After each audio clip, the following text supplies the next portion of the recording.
For me, some marks for a healthy faith community would be kind of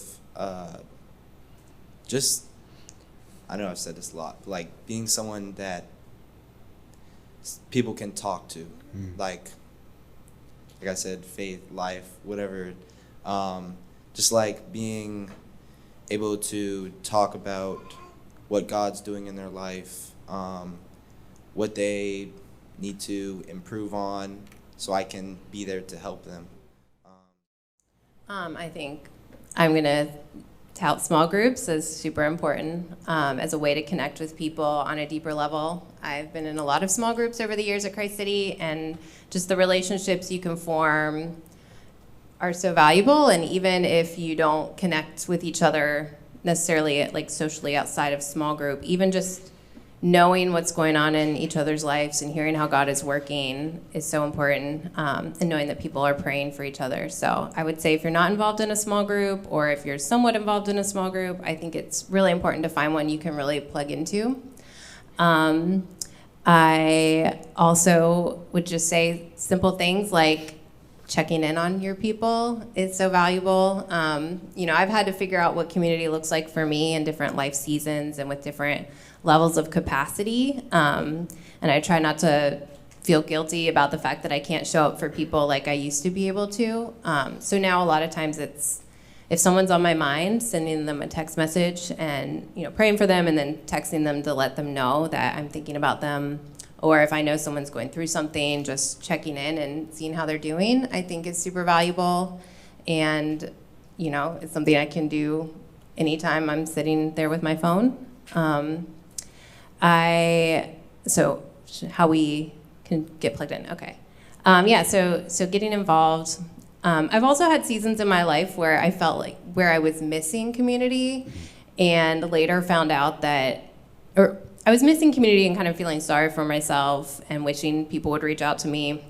And then later found out that there were other people who felt the same way, and we could have all been in it together. So I also try to think about when I have those times where I'm kind of feeling less like I want to have to put in the effort, or like, why isn't anyone inviting me to things?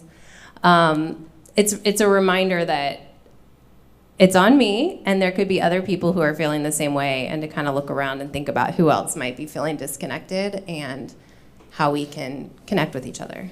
That's good. Yeah.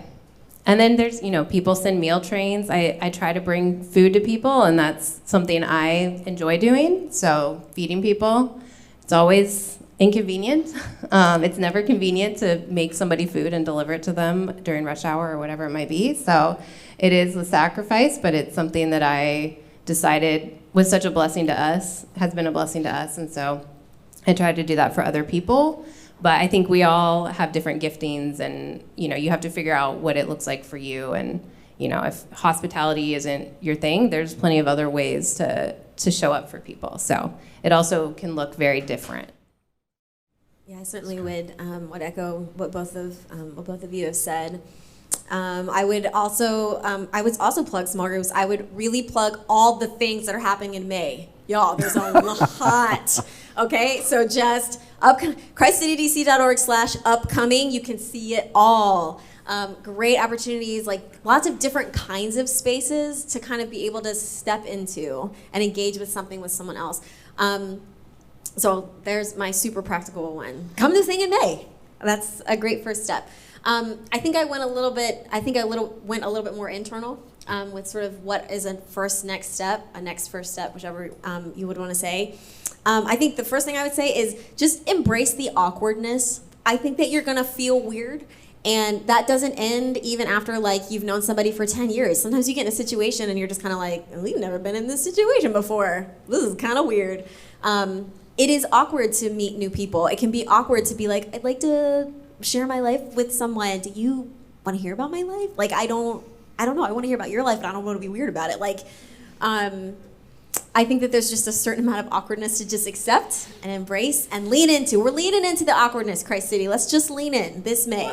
That's good. I also think the second thing that I'll say, and I don't want to over-spiritualize this, but I'll speak from my own experience.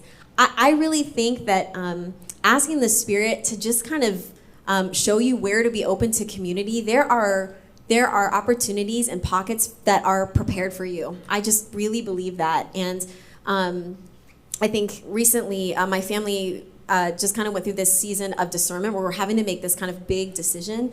And like nothing was in my control. I couldn't control anything. And I kind of came to this realization, and I think was led by the Spirit to say, hey, I recognize that you don't have control over everything, but it is well within your holy agency to choose who you walk through this with.